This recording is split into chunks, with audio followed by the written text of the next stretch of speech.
Okay, so it's 1:05. So we'd like to start this week's or this month's workshop. And before we begin, I'd like to start with a land acknowledgement. We wish to acknowledge this land on which the University of Toronto operates for thousands of years has been the traditional land of the Huron-Wendat, the Seneca, and the Mississauga of the Credit. Today, this meeting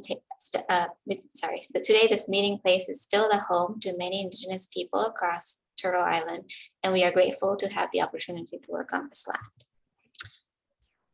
Okay, and so today we have Davide Chicco, who is a Scientific Research Associate at Institute of Health Policy Management and Evaluation of University of Toronto. And he'll be talking to us about machine learning in bioinformatics.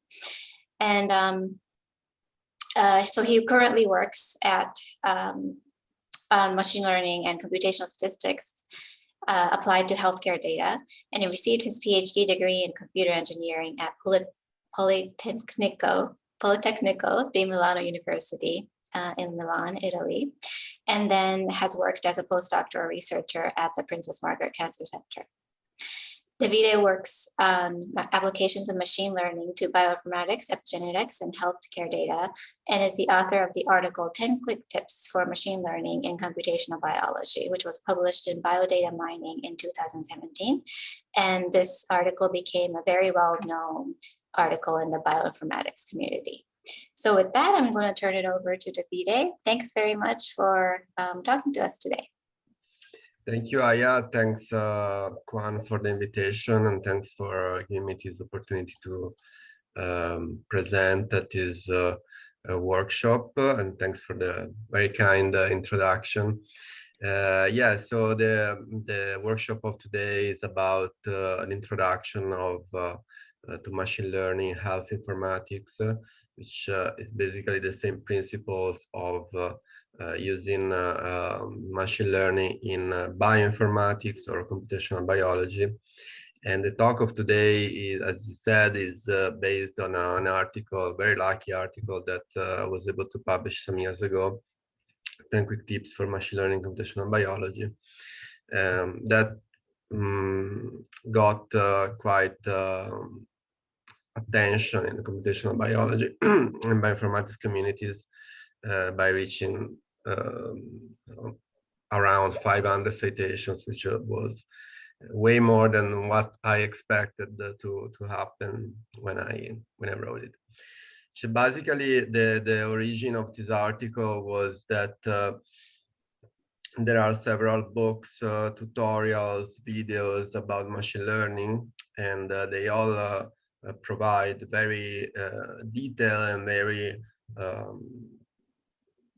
precise information about the mathematical foundations of machine learning and how to use it. But unfortunately, all these books and tutorials, articles, they are also quite complex, quite complicated for beginners, at least in my opinion. So I decided to write this series of tips, a series of recommendations that could be used by anyone, especially by beginners, especially by students, especially by wet lab biologists or healthcare researchers, people who don't necessarily have maybe profound training in statistics. And so we can start by asking the basic question about what is machine learning. Machine learning is often called computational intelligence or data mining or pattern recognition. And I like to see it as a subfield of artificial intelligence, where computers have the possibility to learn how to do a task and improve in this task. The word data mining is also a synonym of machine learning, but puts the importance on the data, of course, because the word data mining comes from the famous term gold mining, and you know that data is the new gold or the new oil, and so data mining puts the accent on the possibility to find stuff inside the data if the data is analyzed well enough. And also pattern recognition is another synonym of machine learning that is used mainly in computer vision. But that's another very interesting way to see it, because one of the goals of machine learning is actually to be able to recognize some patterns in the data that humans otherwise would not be able to see. So computers are able to see, to store, and to analyze gigantic amounts of data that contain some patterns, some repetitions, some statistical properties that unfortunately human beings would not be able to recognize. So that's why we also use the word pattern recognition. We're going to see some of the most precise definitions of machine learning. One by Arthur Samuel in 1954 says, machine learning is the field of study that gives computers the ability to learn without being explicitly programmed, which means that computers can be originally programmed to be able to learn from their experiments, from their tests, from their mistakes, and therefore to improve their tasks automatically, without the need of a new program or the new instructions at each iteration. So that's why I found this image that I liked, that you can see on the right, about this robot that reads a book and kind of programs itself in the brain. I think it gives the idea. Another definition, more precise and more detailed, is the one by Tom Mitchell in 1997. The computer is said to learn from experience E with respect to the task, some task T and some performance P, if the measure on T as measured by P improves with experience E. So there are several keywords in this definition that really can help us understand what machine learning is, and the experience, the repetition of the experience, the execution of multiple experiences is the thing that can give the computer the possibility to improve in its execution. And for what? For the task T, that can be anything. And that's also important to mention the performance measure P, that is the way in which the algorithm and the program, the computer, can understand if it's doing right or it's doing badly, and if it's improving. Anyway, anything we can see where there is a computer or a machine that can learn from its experiences, from its execution and its test, and then improve in its execution, that's where machine learning is present. Another definition that I like is the one by Yasser Abu Mustafa from that is a professor at Caltech, and wrote this famous book, Learning from Data. And machine learning is a technology that enables computational systems to adaptively improve their performance with the experience accumulated from the observed data.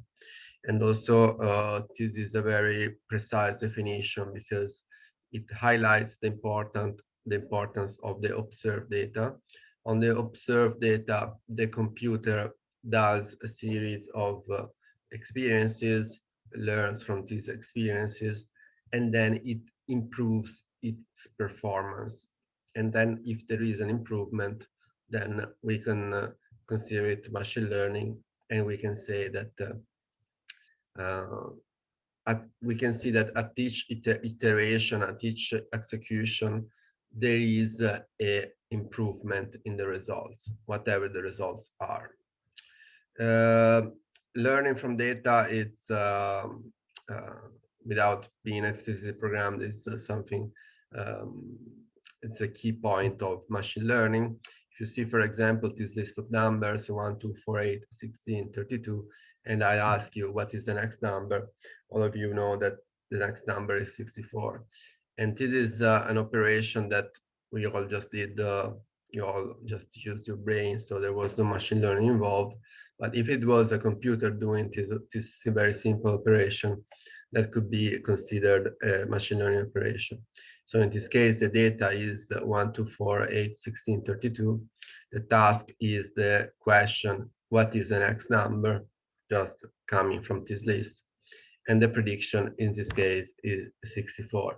And so you can see that in this case, there was no information related to this data. We don't know what they are. We don't know if they mean, I don't know, related to electronic health records or gene expression or anything, or we don't know for which goal we are analyzing them. We don't know anything.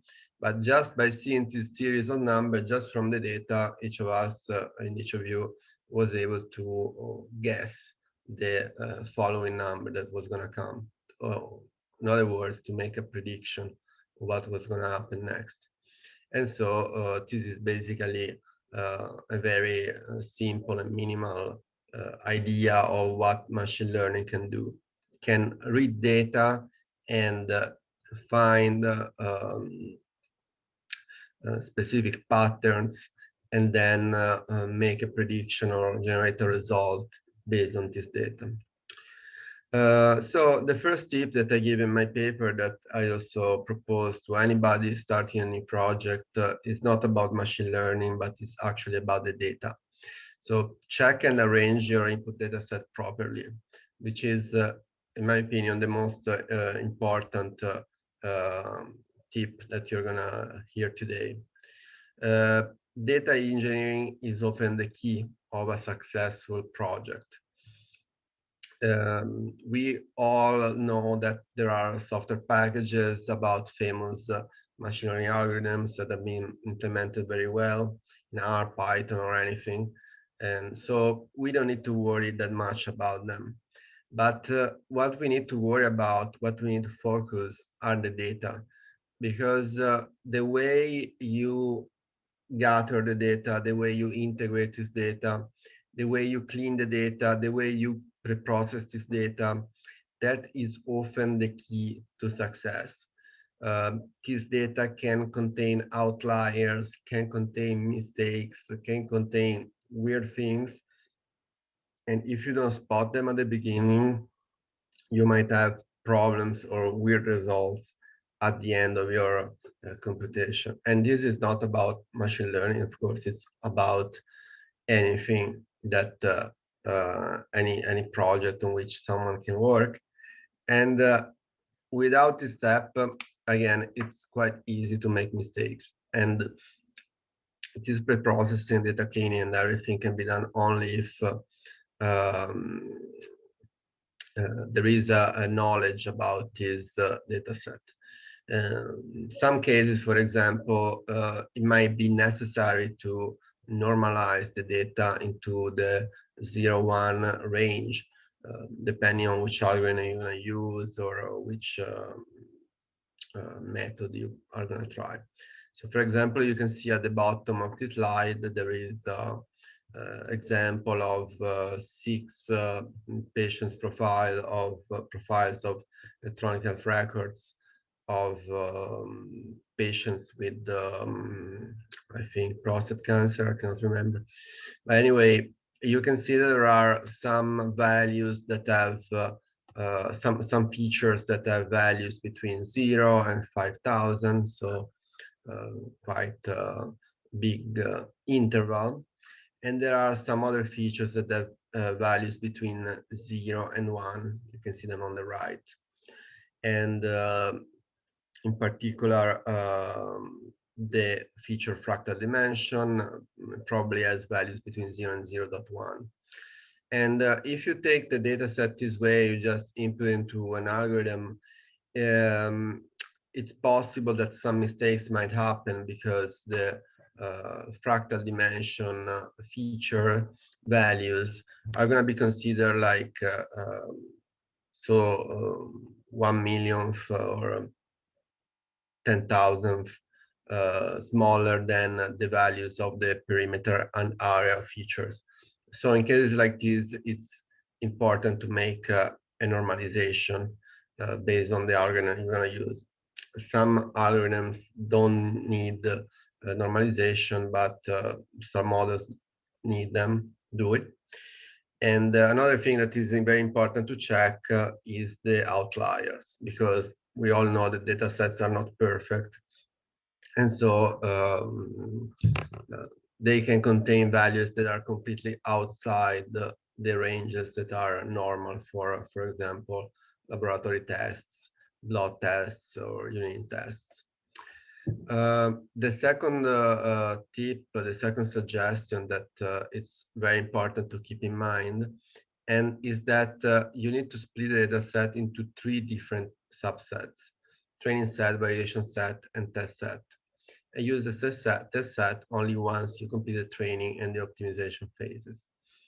We all know that in machine learning, there is a first phase about training, where you train a model to be used in later on the test set. So you train it on the training set and you test it on the test set. But many times there is going to be the need to optimize some hyperparameters that are special parameters of the algorithm that can be that can influence the result. So if you have an algorithm that is already optimized, there are no hyperparameters like that can improve the situation. You have to split the data set into training set and test set. Usually you would give 80% of the data instances for the training set and leave the 20%, the last 20% for the test set. And it's gonna be and it's something that you have to double check that nothing is in common between training set and test set. But there are gonna be some cases in which you're gonna have some hyperparameters to optimize. So for example, in k nearest neighbors, the number of nearest neighbors, the parameter k can really change the outcome. Or in artificial neural networks, the number of deep of neurons and the number of layers that can that need to be optimized, the cost parameter of supervector machines. Anyway, there are some algorithms that have more complexity, and so you would need to use part of the data set to optimize these hyperparameters. And so you are going to have to train your algorithm with a specific hyperparameter value in the training set, then apply it to the validation set, and then again use another parameter on the training set, then apply the train model on the validation set. And only at the end, when you have the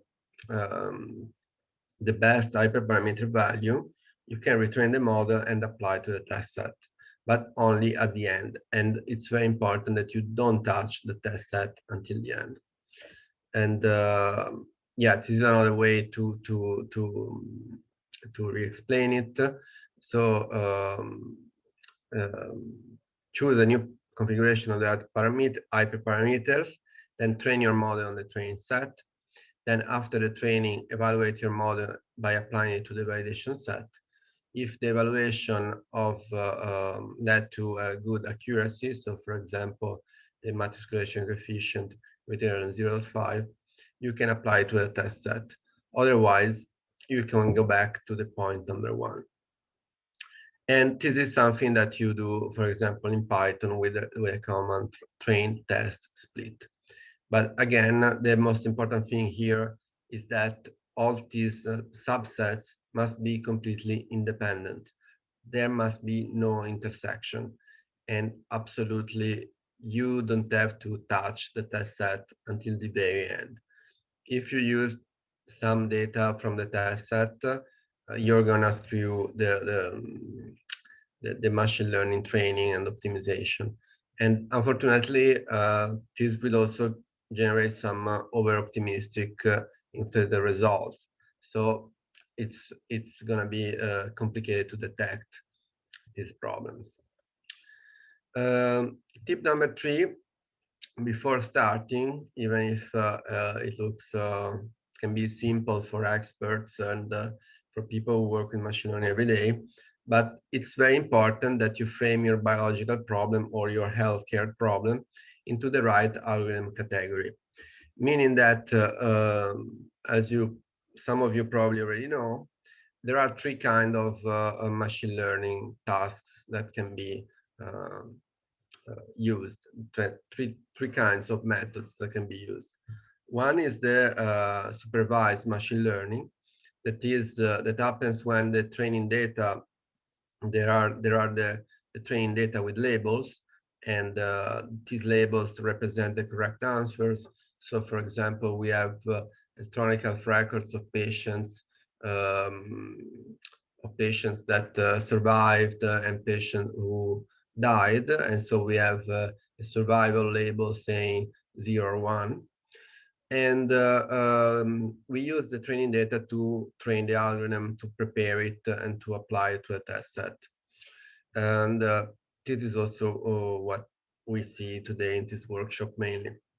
Then there is another kind of machine learning, that is the unsupervised learning, that is used where there are no training data labels that can be used. So the data set comes in with without the labels, and we ask some machine learning methods such as clustering techniques to group this data, to cluster this data into some meaningful way. And we try to understand what are the associations between this data. And often there is no single correct answer, and by changing the number of clusters, we can notice different results. And that's something that it's done also, for example, in bioinformatics for clustering of gene expression data to understand the relationship between genes. Then there is the reinforcement learning, that is the another kind that you might have heard of. Is about the when there is an interaction, continuous interaction from the environment, such as the stock exchange market prediction, that where data from the stock exchange is provided to the model that is trained based on this data, and then maybe the day after there are new data coming, so the algorithm is retrained and so on. Yeah, so this is also what I mentioned. This is, for example, in face detection, there are labels in computer visions that are the faces of the people. If the algorithm needs to detect faces, it can learn how to recognize them and then label each section of the image that is analyzing, such as face or no face, and then provide this answer as output. For unsupervised machine learning, as I mentioned, it's more about clustering. Here on the right, you can see a clustering method applied to a gene expression data set of patients with lymphoma.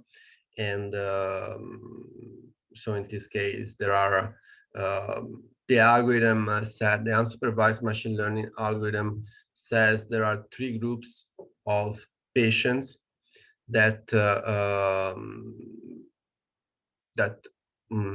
where 2 of them were already known before the analysis and 1 was unknown. So this can provide new insight, new information for the researchers on maybe hidden patterns and hidden correlations between the methods that were unknown before. And then, yeah, reinforcement learning, which we're not going to talk about today, but for example, if the method is continuously trained with new data coming from the stock exchange, just so you know. Yeah, and we focus on supervised machine learning today. So tip number 4, extremely important, which algorithm should you choose to start? The simplest one. My suggestion is to start with the simplest one. There are some textbooks that suggest to take into account the problem representation of the scientific question you want to answer. Pedro Domingos, in his famous article, A Few Useful Things to Know About Machine Learning, suggests to choose an algorithm based into the problem representation, the cost evaluation, the performance optimization, which these are all very good suggestions, but are good suggestions for experts.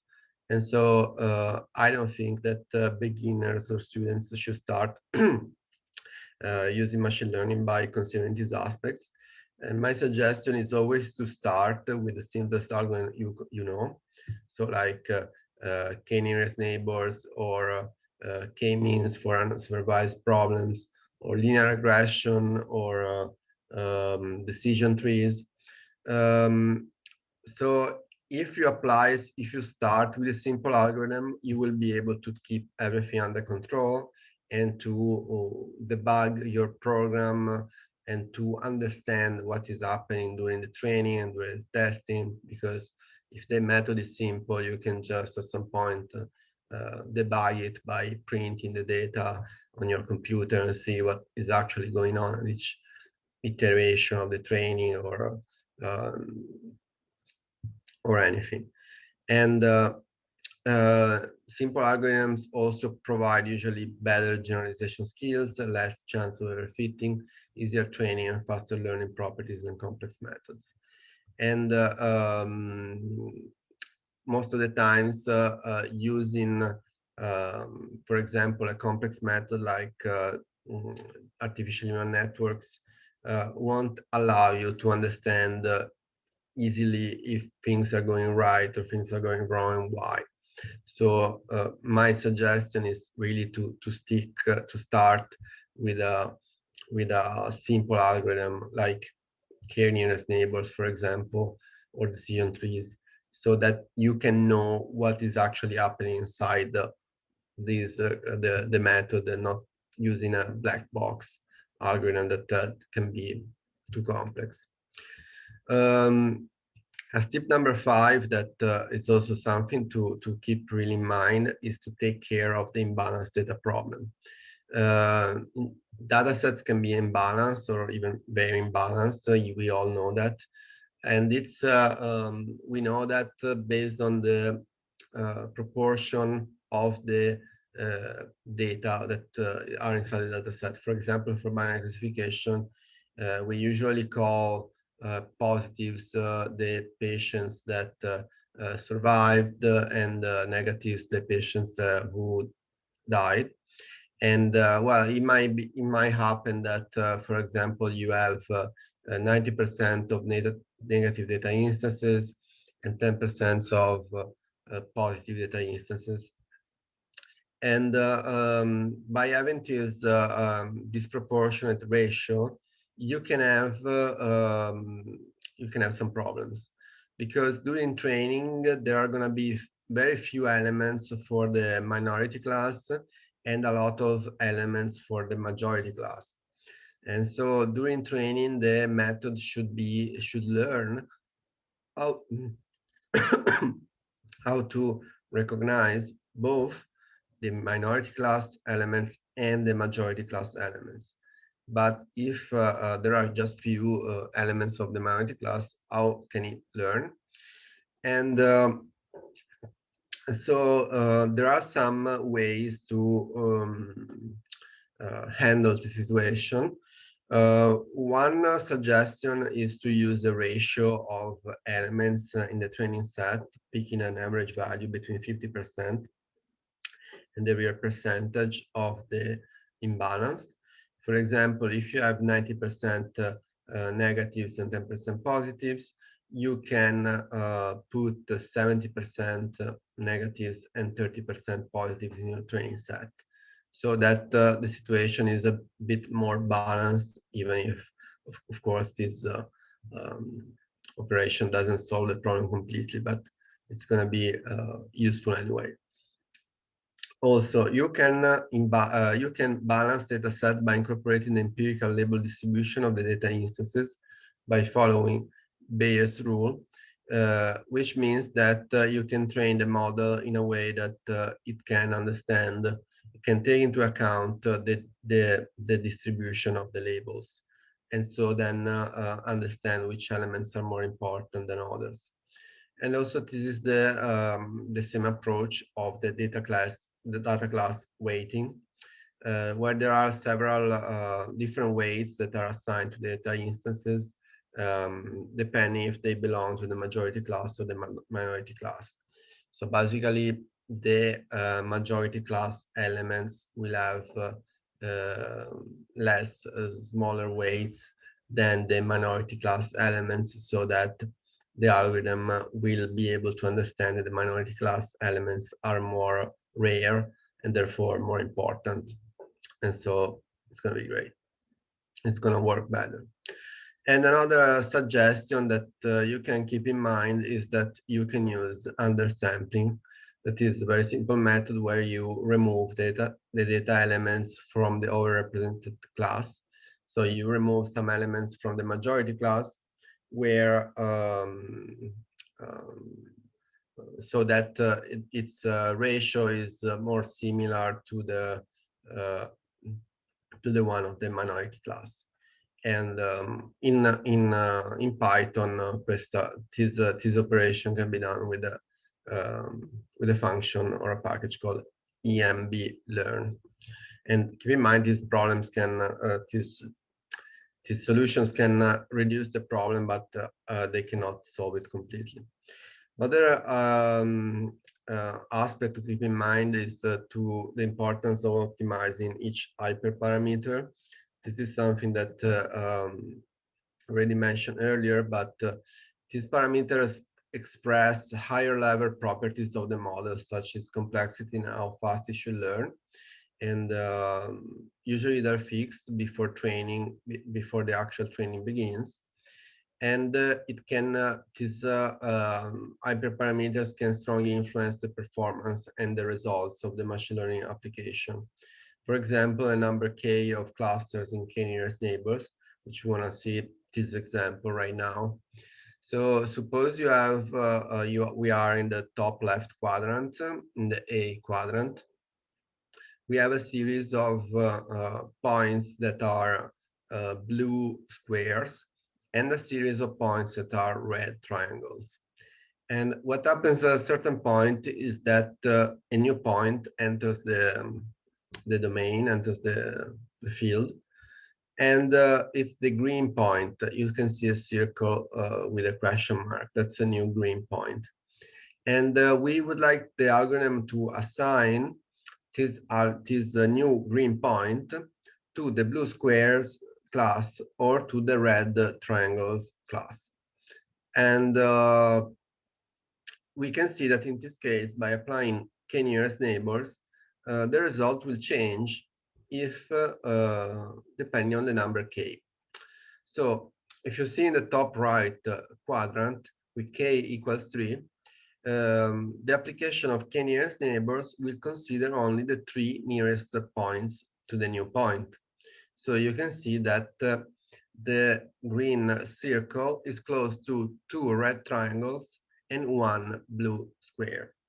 And so since the 2 red triangles are more than the single blue square, the algorithm k nearest neighbors in this B quadrant will assign the new point, the new green point, to the red triangles class.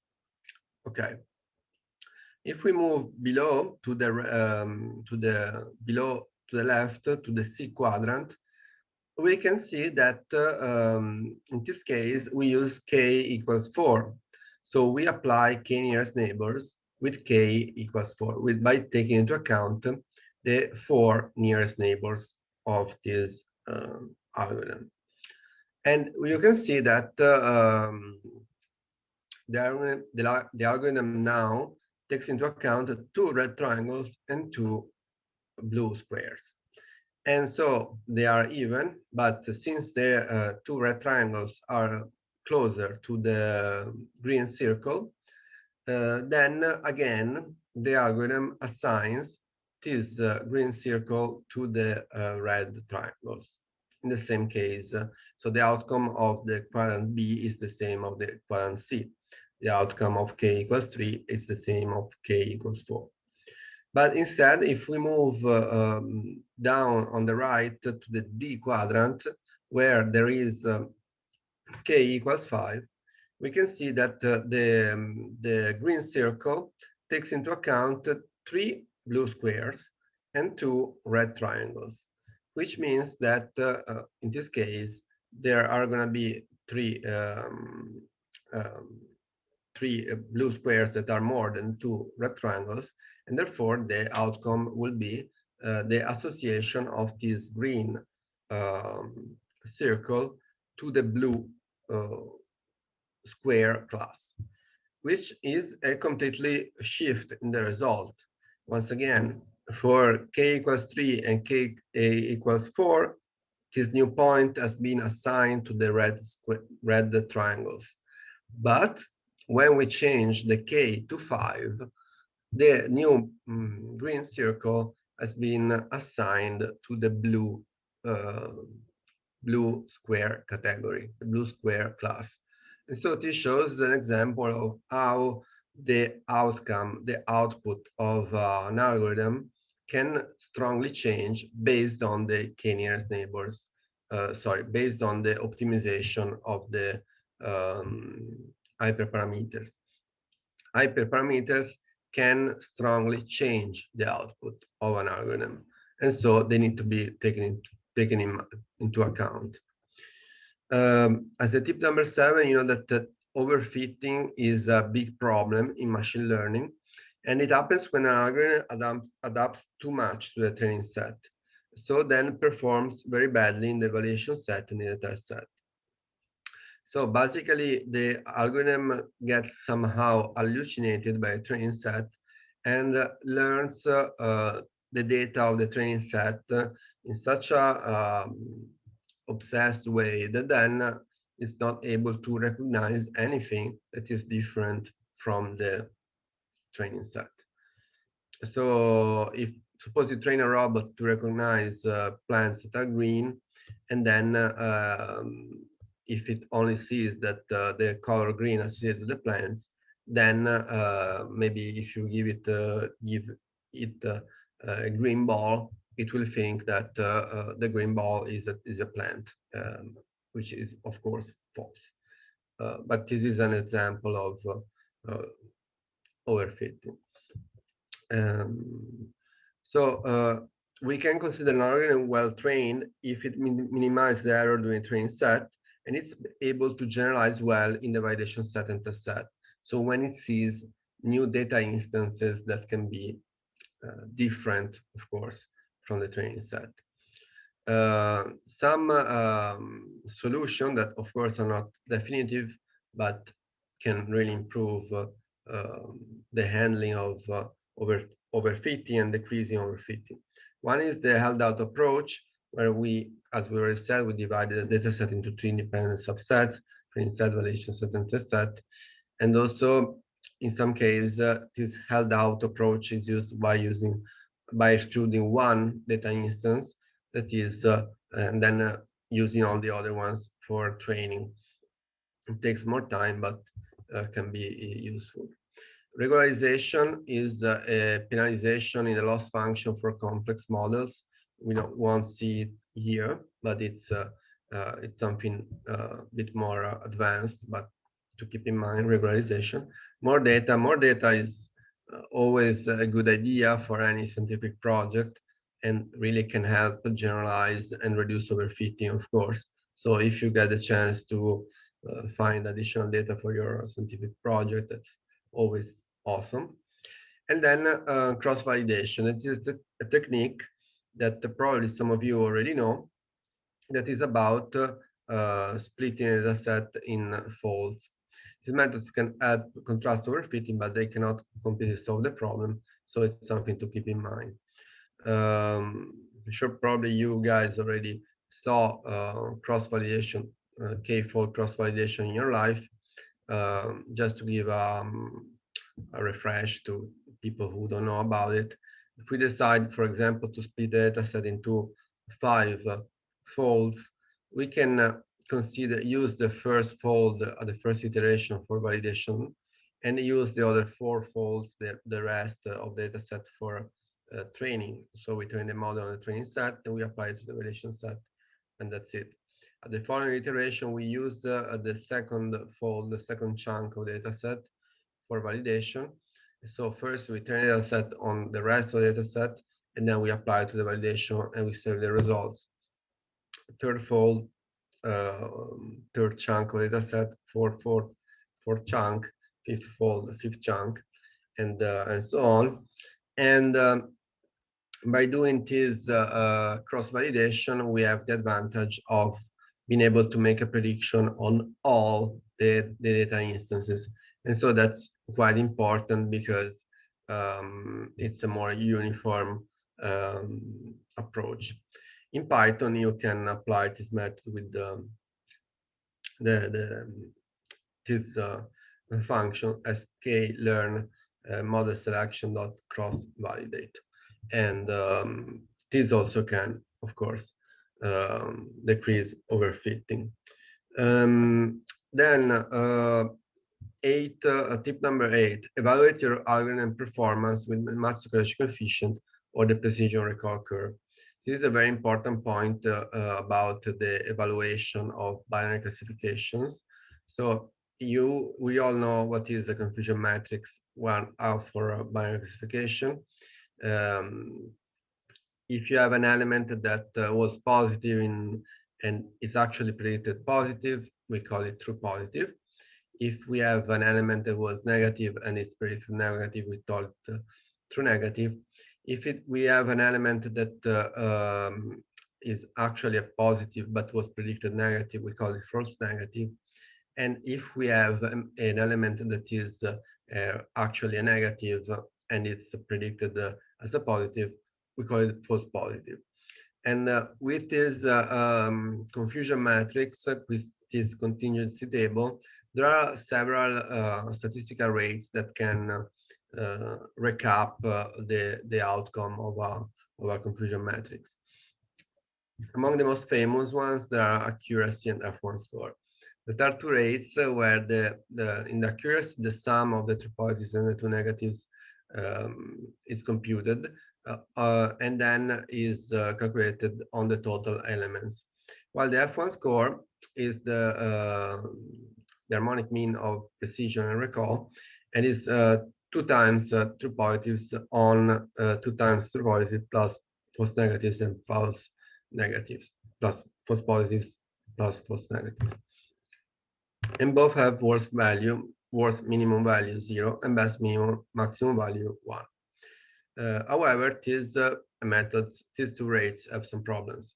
So let's suppose that we have a confusion matrix where we have 95 true positives, 5 false positives, which is quite low, so we are happy. But then we have 0 true negatives, and we are quite sad. And we have 0 false negatives, so we are quite happy. So it's true, it's clear that here we are not very satisfied, because with 0 true negatives, we should be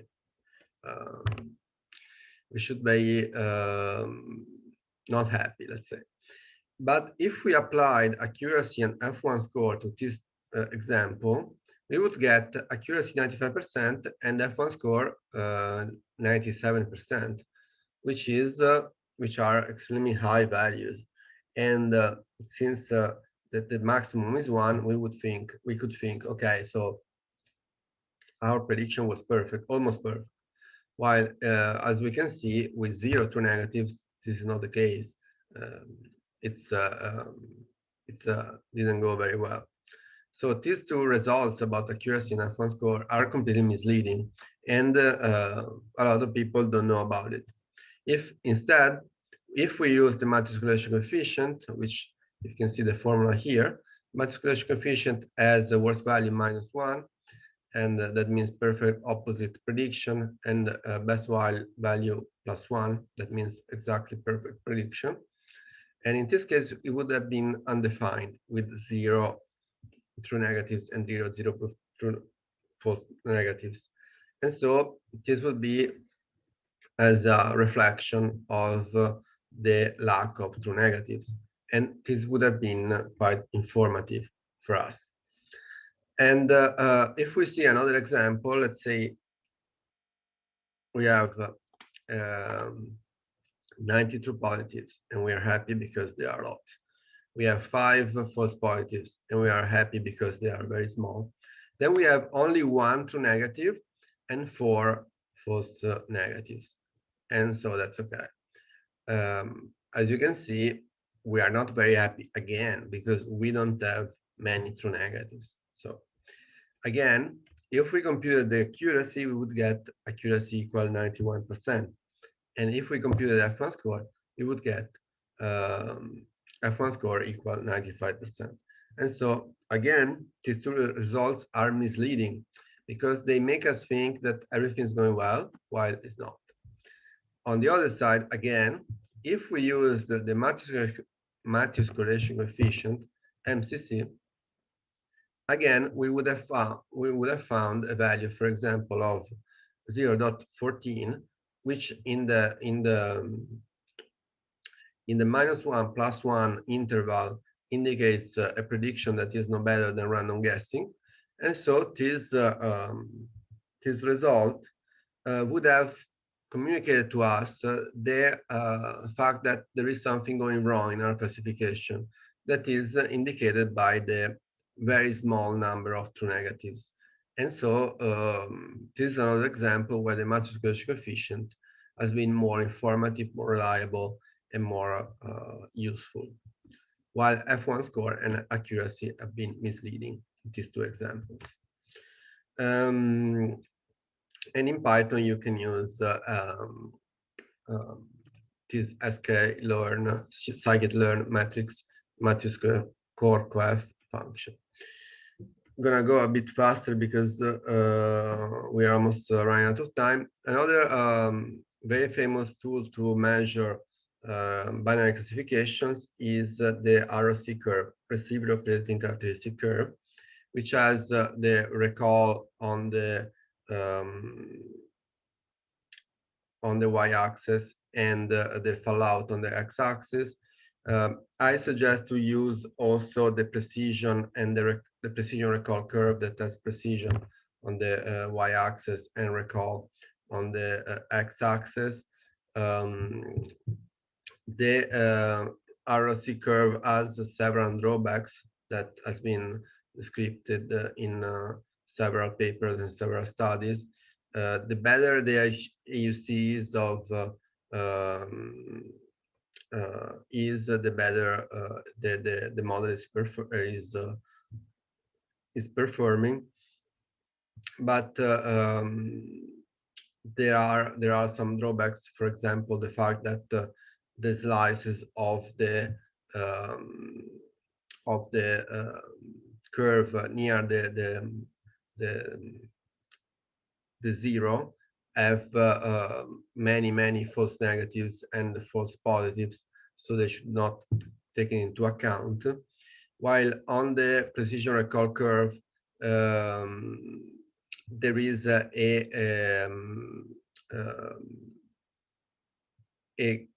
possibility to use the precision recall curve that maximizes the correctly classified to positive values and does not consider the correctly classified to negatives, while in computational biology, healthcare informatics, and bioinformatics, often we have sparse data sets, the many negative instances and few positive instances.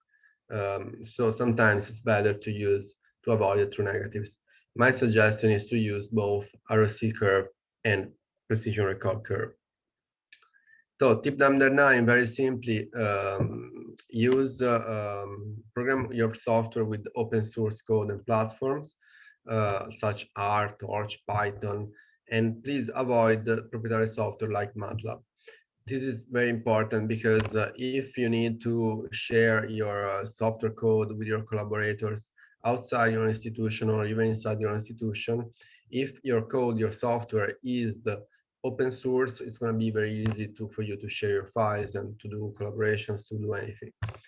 And if instead you're working on proprietary software such as MATLAB, other people outside your institution might not have that license, and so you cannot share your code with them, and the collaboration cannot go on, and so this is going to be a problem. Also, if you at some point you switch jobs, you switch institutes or departments, if you developed all your code in an open source environment, you can take all your software codes with you and all your scripts in the new job, in the new institute, and you can still use them. But instead, if you use proprietary software to develop your software and then you move to another institute where they don't have that license, then all your code is lost, all your software cannot be used anymore. And so that's quite dramatic. So I suggest anybody starting to work in machine learning or computational biology or in any scientific field to use open source methods, open source programming platforms and software like R, Torch, Python. Python has been the most important programming language for machine learning, and it's currently still. And R is used for machine learning and especially for bioinformatics. You probably know the famous platform Bioconductor. Then last suggestion, ask for feedback and help to computer science experts or collaborative Q&A online communities. If you're a beginner, a student, or a wet lab biologist, or a healthcare researcher, and you are starting to work on machine learning, you feel free to do all your stuff. And then at some point, my suggestion is to contact an expert of machine learning and just ask him or her to review your work and to give you suggestions and tips or feedback about your procedures during the project, of course, before submitting a scientific paper. Otherwise, there might be some mistakes that are going to be caught by the reviewers or the editor, and maybe you want to know them beforehand.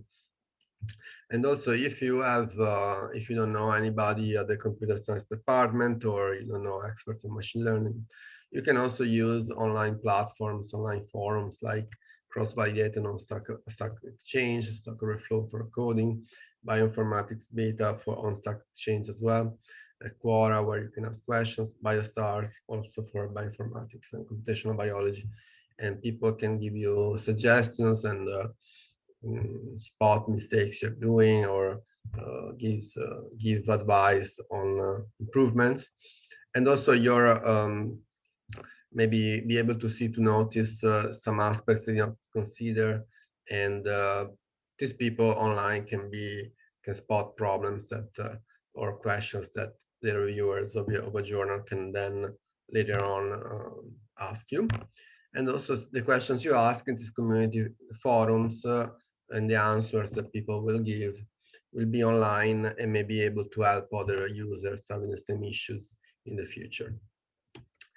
And that's it. This is my slide. Thank you very much for your attention. And once again, this is the article where I explain all my 10 quick tips, and I'm happy to get any question.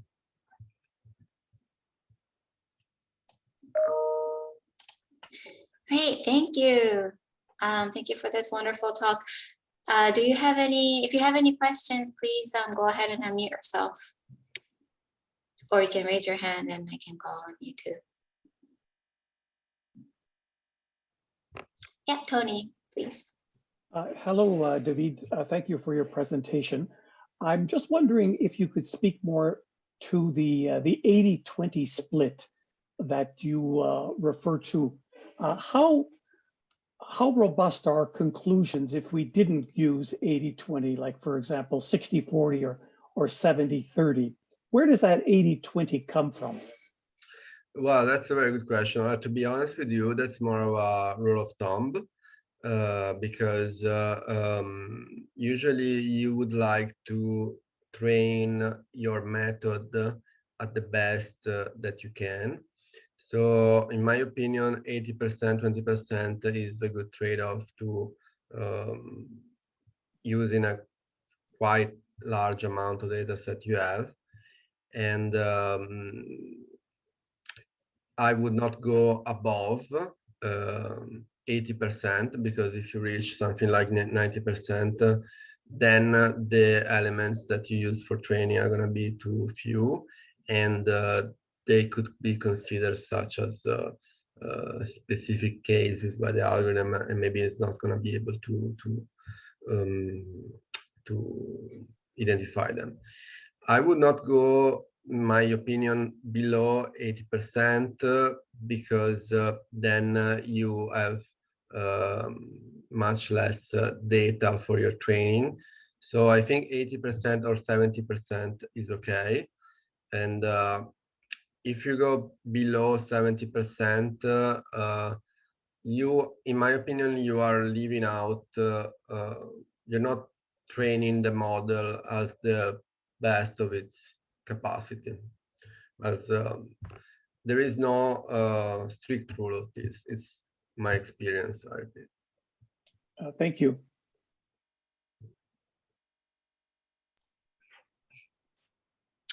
Thanks, Tony. Yeah, Kwan.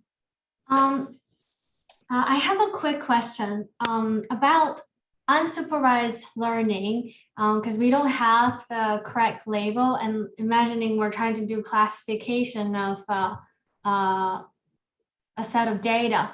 So then how would you verify that your result is better for one method versus the other if you don't know the truth? Like, would you compare the number of clusters and how, and the number of samples that have discrepancies, like different class membership across algorithms? But then how would you factor in labels? Because I do classification in Bayesian, and then we have like label switching problem, because you can't really tell what does group A, group B, group C really means. Well, that's a very good question. I think it's one of the most important questions of unsupervised machine learning. So one way to interpret the results is, of course, discuss with experts of the domain, and maybe try to use alternative clustering methods to see if the same results show up, or otherwise using alternative data sets about the same scientific domain, but maybe from another source that can say something about the classes that have been found. The interpretation of the classes of the output of an unsupervised machine learning method is a big topic, and I know that interpreting what the algorithm is saying is a matter of maybe long discussions with also medical doctors or biologists. But yeah, computationally speaking, I would say trying other methods with the same number of clusters, and try to use alternative data if it's available on the same topic. Thank you. Thank you. Okay, so in the interest of time, I think we can entertain one more question.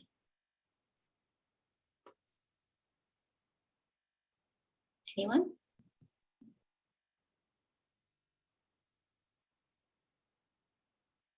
Okay. If not, well, thank you very much, Davide, for this wonderful workshop. The recording will be posted online at a later date, and we'll have the materials also available on our website. Okay, thanks again for this opportunity, and thanks to everybody who attended the talk. Thanks, everyone. Have a good day. Bye. Bye.